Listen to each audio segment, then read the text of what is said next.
Hello everyone, this is your physics loving friend came again to explain a concept. Let's dive in. Here are three identical ring magnets, and these three identical ring magnets are to be placed one over the other through a pipe or a tube.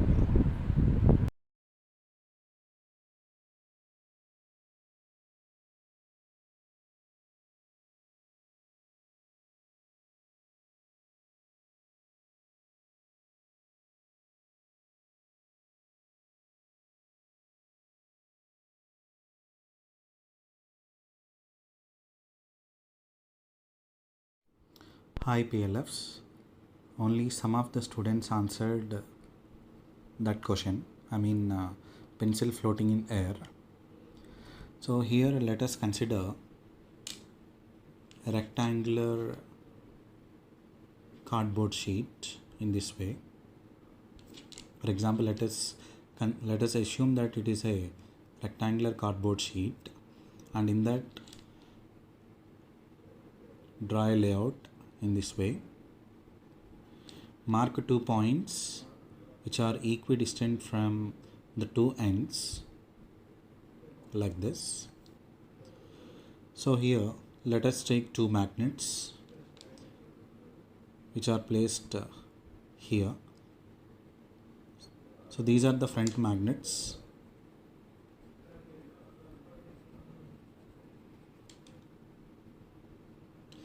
So these front magnets are to be placed in such a way that they repel each other. Similarly, at the other end, that is at this point, we have to take two magnets and they are to be kept in the similar way that they should repel each other. Now here this is this, for example, let it be a platform to make the pencil stand in free air. For example, let it be a pencil. So here insert two magnets in such a way that the back magnet should repel these two base magnets and the front magnet should attract these two base magnets, right? So here find the balance point so that this pencil sharp point will be in contact with this one and it will be in floating condition. Insert the ring magnets in such a way that it is slightly back than the base magnets. So here the levitating pencil is ready and you can rotate this one so that the pencil will be rotated due to a small friction at this tip. So this is called magnetic levitation. Magnetic levitation is a process in which an object can be suspended in free air with the help of magnetic field. So here the lifting force is being provided by the repulsive force at the back magnets. The pencil is held stable because of the attractive force and the frictional force developed at the tip. So this is called magnetic levitation. So this principle will be used in high moving or fast moving magnetic levitating trains.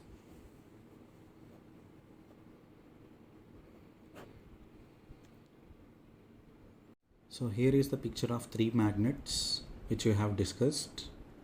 So here the question is why the gap between 2 and 1 is less when compared with the gap between 2 and 3.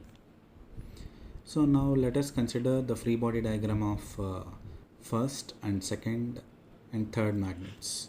So for example, the free body diagram of first one.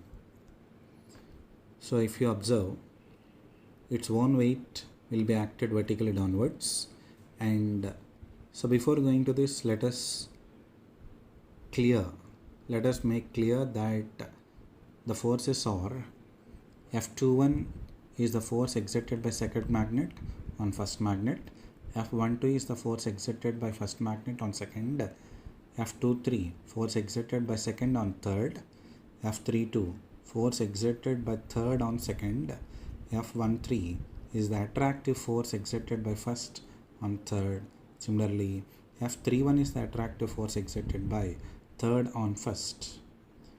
Now let us come back to the free body diagram. So here last two forces are attractive. So from the diagram we can say that all these magnets held stationary and 1 and 2 get repelled. If they are attracted, they will be sticked to each other, right?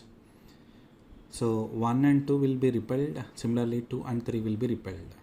So here it is clear that 1 and 3 will get attracted because they will be having opposite poles, right? So this is the free body diagram of first one.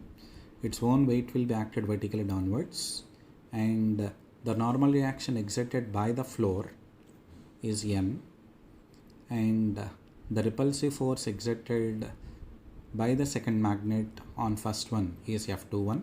Similarly, the attractive force exerted by third magnet on first one is in upward direction. So similarly, the free body diagram of second, here its own weight mg will be acted vertically downwards, and F12 is the repulsive force exerted by first on second, F32 is the repulsive force exerted by third on second. Similarly, free body diagram of third. So one weight will be acted vertically downwards, at repulsive force 2-3 and the attractive force F13. So these are the forces which are acting on these three magnets. So here from the diagram or from the picture it is clear that all those magnets held stationary. So that means the net force acting on the particle, acting on the system is zero according to Newton's second law, right? So from the free body diagrams, here is the calculation. Since the net force acting on the system is zero, so from free body diagram of first, N plus F31 equal to F21 plus mg. Similarly, from free body diagram of second, F12 equal to F32 plus mg. Similarly, F23 equal to F13 plus mg. We know that the force between the first magnet and second magnet, force exerted by first on second will be equal to force exerted by second on first. Action equal to minus reaction, right? So therefore, we know that F12 equal to F21, F23 equal to F32 and F13 equal to F31. So from equation 2 and 3, it is clear that F12 equal to F13 plus mg.